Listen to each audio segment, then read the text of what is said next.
Setelah diperpanjang selama 3 hari pencarian korban tenggelamnya kapal wisata KM Putri Sakinah di perairan Pulau Padar, Labuan Bajo, Manggarai Barat, Nusa Tenggara Timur membuahkan hasil. Tim SAR gabungan menemukan jenazah Martin Carreras Fernando, pelatih sepak bola Valencia.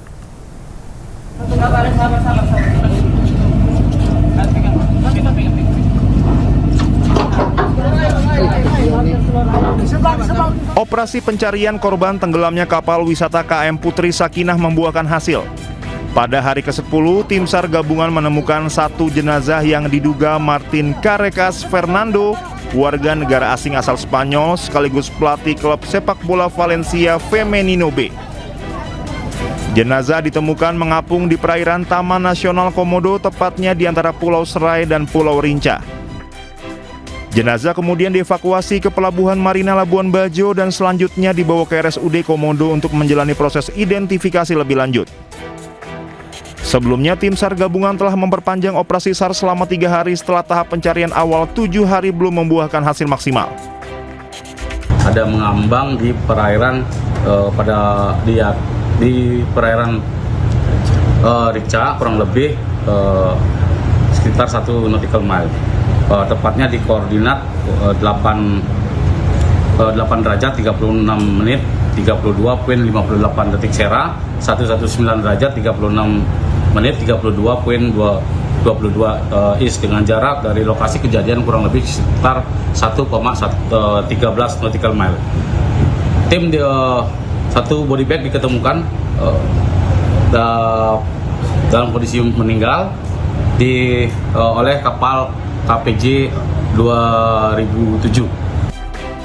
KM Putri Sakinah tenggelam pada Jumat 26 Desember 2025 saat berlayar dari Pulau Kambing menuju Pulau Komodo, tepatnya di perairan Selat Padar. Kapal tersebut bermuatan 11 orang, 7 diantaranya selamat. Dari Labuan Bajo, Nusa Tenggara Timur, tim liputan Anyus melaporkan. Informasi lain pemirsa, arus lalu lintas di gerbang tol Cikampek Utama terpantau ramai lancar dari kedua arah pada Minggu malam. Sejak Minggu sore, kendaraan yang melintas didominasi oleh kendaraan pribadi dan sejumlah bus antar kota. Pihak kepolisian akan menerapkan sistem rekayasa lalu lintas kontraflow jika terjadi kepadatan kendaraan. Tak hanya itu, pihak Jasa Marga juga menghimbau untuk para pengendara memastikan saldo e-tol tercukupi agar tidak terjadi kepadatan kendaraan di gerbang tol Cikampek Utama.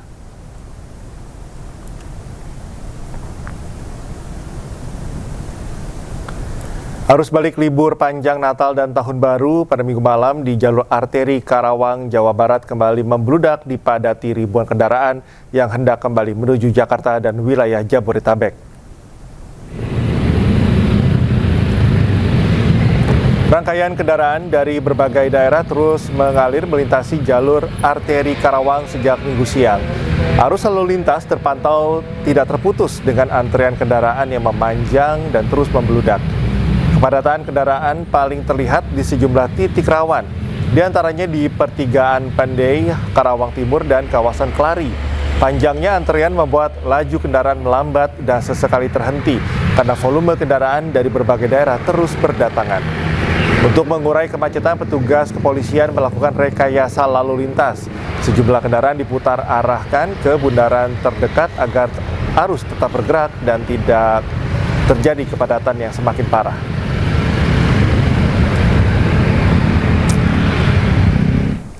Puncak arus balik libur Natal dan Tahun Baru di Stasiun Tugu Yogyakarta terjadi pada hari Minggu. Stasiun Tugu Yogyakarta memberangkatkan 16.000 penumpang.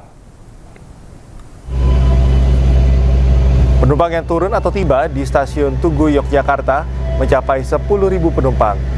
Dari hari ke-18 masa angkutan Nataru, penumpang di Stasiun Wilayah Daop 6 Yogyakarta meliputi Stasiun Kulon Progo hingga Solo telah melayani sebanyak 1 juta penumpang.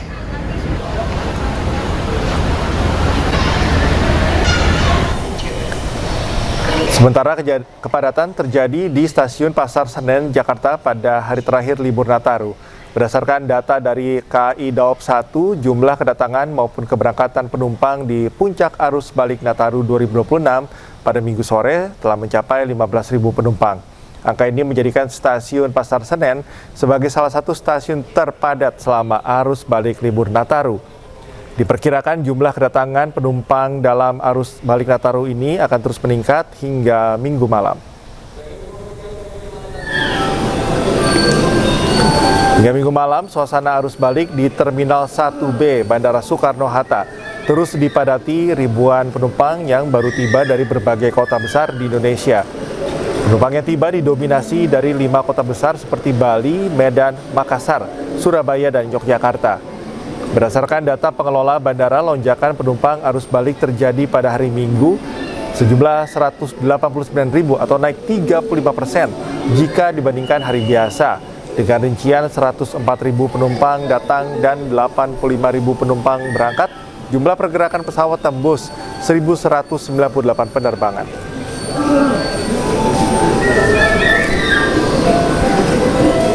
Sementara itu, Kakor Lantas Polri Irjen Polisi Agus Suryonugroho mengatakan arus balik libur Nataru masih terkendali, tak ada antrean kendaraan sehingga pihaknya belum memperlakukan kontraflow.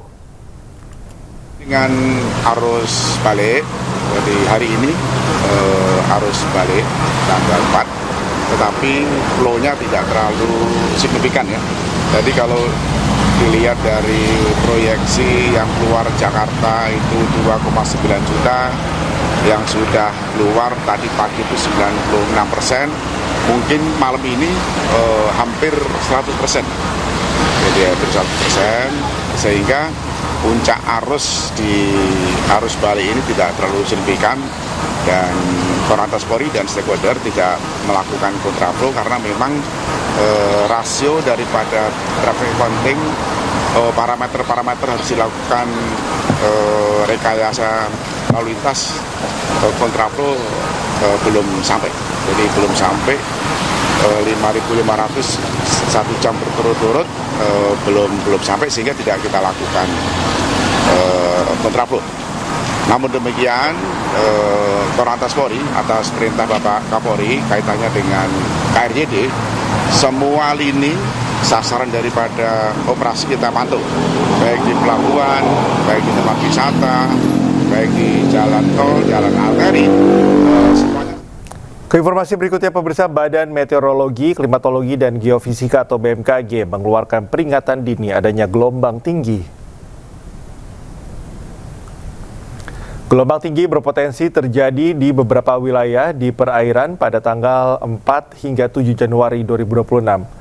Fenomena ini disebabkan pola angin yang bergerak di Indonesia. BMKG menyebut pola angin di wilayah Indonesia bagian utara umumnya bergerak dari barat laut hingga timur laut dengan kecepatan angin berkisar 6-25 knot. Sedangkan di wilayah selatan umumnya bergerak dari barat daya hingga barat laut. Kondisi ini menyebabkan peningkatan gelombang setinggi 1,25 meter hingga 2,5 meter di beberapa wilayah dan beresiko terhadap keselamatan pelayaran. BMKG mengimbau masyarakat untuk waspada, terutama bagi yang beraktivitas dengan moda perahu atau kapal.